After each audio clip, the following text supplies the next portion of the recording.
Hi there. I wanted to get on today and just give you some healthy holiday tips. This applies for all holidays, all anniversaries, birthdays, whatever. So as we're approaching, well, I guess we're in the holiday season now. Some tips I would give you, especially for Thanksgiving Day, since that's coming up. First, though, I want to tell you where I'm at because it's exciting. So I'm in Florida, and I just was doing my work. That was like super blurry. I don't know if you can see that. I'm actually on my balcony of my hotel room in Florida, which is really exciting. Not as exciting as the rooftop pool, though, that I was just working at upstairs.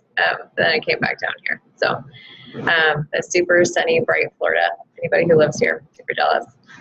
So as far as Thanksgiving goes, I think that the most important thing to remember is go with the goal, go with the plan. If you just kind of like go into your event with no plan at all, guess what's going to happen? You're going to sabotage yourself because you won't go with a clear plan. And so it doesn't matter what that is for you. It could be that you want to stay 100% on whatever plan you've decided for yourself. Maybe you're going to stick to just like the protein and the vegetables and stay in a place of weight loss, and that's great if that's your goal. Or you might decide, hey, I only get Aunt Bertha's pie this one time of year, and I really look forward to it. It's really special to me, and I know if I didn't eat it, I'd feel super deprived and like sad after. Okay, great. Eat Aunt Bertha's pie. Let's decide how much you're going to eat of Aunt Bertha's pie. Is it going to be an intuitive eating thing? Just be able to eat super slow bites, like teeny tiny bites.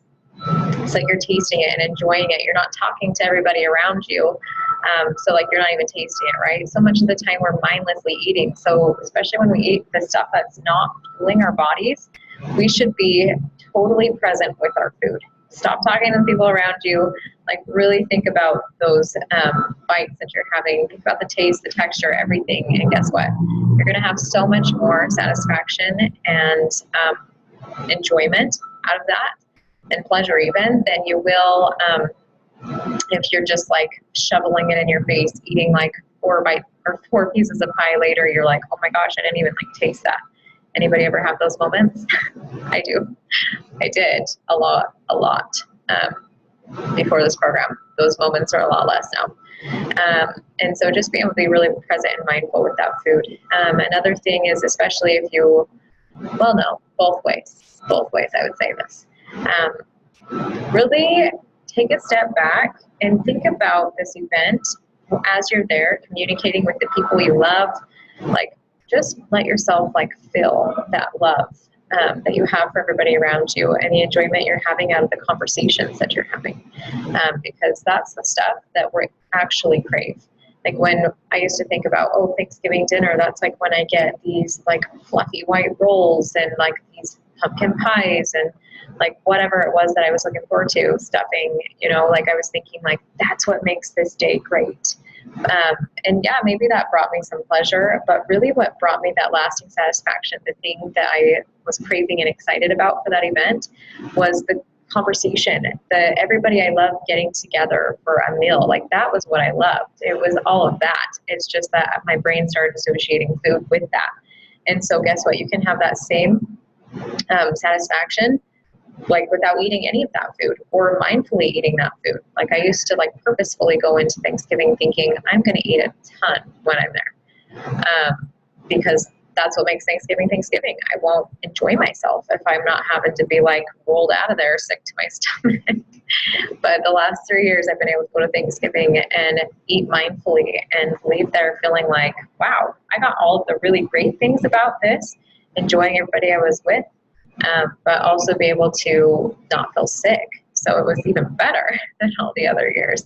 I didn't have like this like gross brain fog that I was stuck in. So anyways, so those are my tips. So go with a plan. It doesn't matter what it is. If your plan is to eat on plan, great.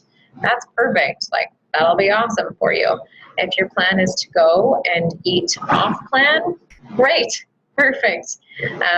Because guess what? Like when you choose to eat something off plan, but you mindfully chose it and made a plan in advance, that was your plan. So that's still on plan.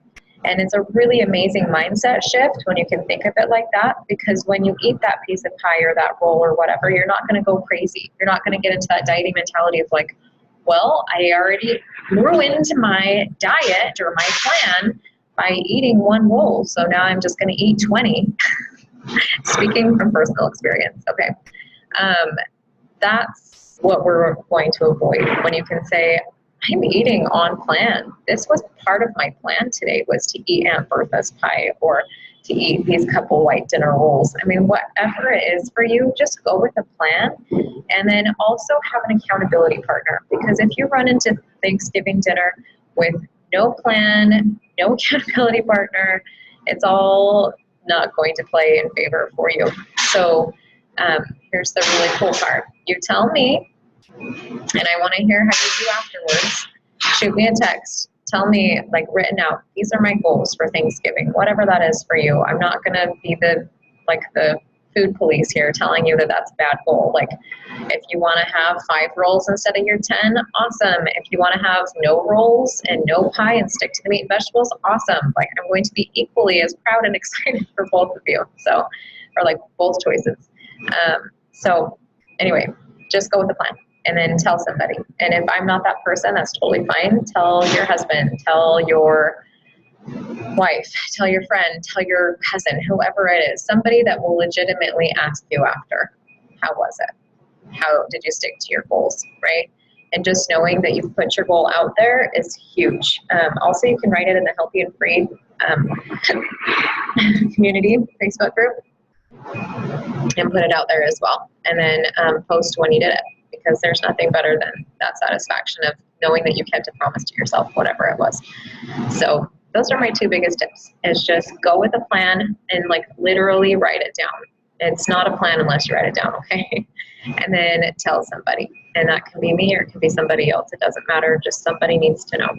And yeah, those are probably honestly my biggest tips. And then also just what I touched on as well, of just being able to kind of almost like for the first time ever, maybe, this might be the first time ever, you just take a step back and you look at that situation from a place of like, I can look at this without food. Like, maybe you'll be eating the food and that's fine, but just being able to say like, wow, the things I truly love and enjoy are actually the people and conversations and the love. It's not the food. It's just what my brain has associated with the food and all of the good things. So all right, that's what I have for you today. So please reach out to me, text me your goals. If you want a phone call, I am super available the next few days.